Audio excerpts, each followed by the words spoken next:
plus précisément sur le foot. Ah oui, alors ça c'est intéressant. Combien de supporters ont réussi à suivre tout le match de l'équipe de France face à l'Irak? C'est intéressant parce qu'il fallait presque faire une nuit blanche pour suivre le match. Moi j'ai lâché à la mi-temps. Non, déjà vous avez été jusqu'à la mi-temps. Bon, début du match, rappelons-le, à 23h. Interruption pendant la mi-temps pour cause d'orage. Fin du match vers 3h du matin. Qui était encore devant la télé à cette heure-ci, à 3h du matin? Bon, au coup d'envoi du match, 9 millions de supporters étaient là pour le coup d'envoi de la rencontre à 23h. 23h, 60% du public. Énorme. Ah bah, ce sont des scores évidemment qu'on ne voit jamais, quasiment jamais à cette heure-ci. Le match a donc été interrompu pendant près de 2 heures après la première période, mais ça n'a pas fait fuir les fans. Ils étaient encore près de 5 millions entre minuit et 2 heures.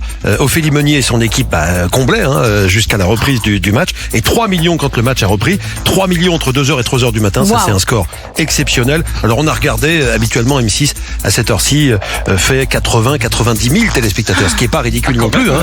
Il y a beaucoup de monde qui regarde la télévision la nuit, mais là évidemment 3 millions à 2-3 heures du matin, c'est extraordinaire. C'est beau. Pardon, mais avec la canicule en ce moment, qui dort? Oui, c'est ça le problème aussi. Ça a peut-être aidé M6 aussi. Ça a aidé M6 parce qu'on n'arrive pas à dormir, autant regarder les Bleus. Bien sûr. Moi j'ai lu cette nuit, mais enfin ça intéresse peut-être personne. Mais qui lit encore aujourd'hui, s'il vous plaît? Eh bien, écoutez, ça m'a permis de bien me rendormir. Un petit conseil pour les autres personnes. Vous avez raison. Europe 1, le journal des médias. Et puis à la une de ce journal des médias, la journaliste France Pierron est donc écartée de l'antenne jusqu'à la fin de saison. Ouais, la sanction est tombée pour la présentatrice de l'équipe. Dans un communiqué publié hier, la chaîne a annoncé le retrait de l'antenne de sa journaliste qui sera remplacée jusqu'à la fin de la saison, c'est-à-dire jusqu'à la fin de la semaine prochaine, par Pierre Boubi.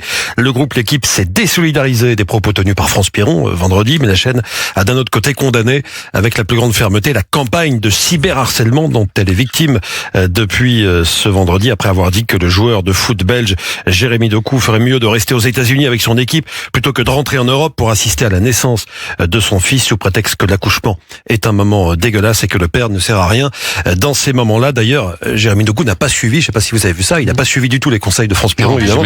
Il est actuellement auprès de sa femme et de son enfant en Europe. Son enfant qui est né hier, il doit reprendre l'avion dans les prochaines heures. La Belgique doit jouer son prochain match samedi, ce sera face à la Nouvelle-Zélande. Alors c'est vrai que ça paraît un peu anecdotique finalement comme polémique, mais alors dans votre tour du monde des sages-femmes, Sidonie Bonnec, on voit bien que dans certaines traditions, les pères, ils sont même pas invités à suivre l'accouchement en fait. Non, oui, c'est vrai, ça dépend. En fait, ça dépend des traditions au Sénégal. En fait, ils peuvent venir, mais ça dépend de la famille dans laquelle vous êtes né. Il y a des familles plus traditionnelles, par exemple au Sénégal.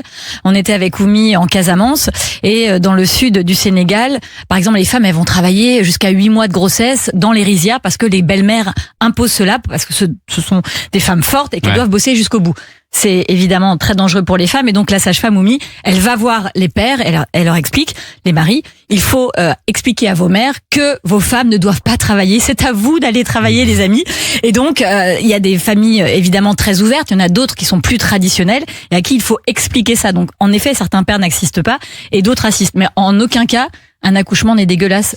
Ça c'est sûr. Évidemment. Et moi c'était les plus beaux jours de ma vie que d'aller assister à ce moment-là. C'est bien sûr, évidemment c'est magique. Très personnel. Mais il faut aussi dire que c'est un changement qui est assez récent, même en France. Enfin moi en tout cas, je sais que mon père a pas accouché à mon accouchement ni à celui de mes frères et sœurs. T'as pas accouché? C'est mignon ce que vous dites. De ma naissance. C'est dommage, il aurait accouché, voilà.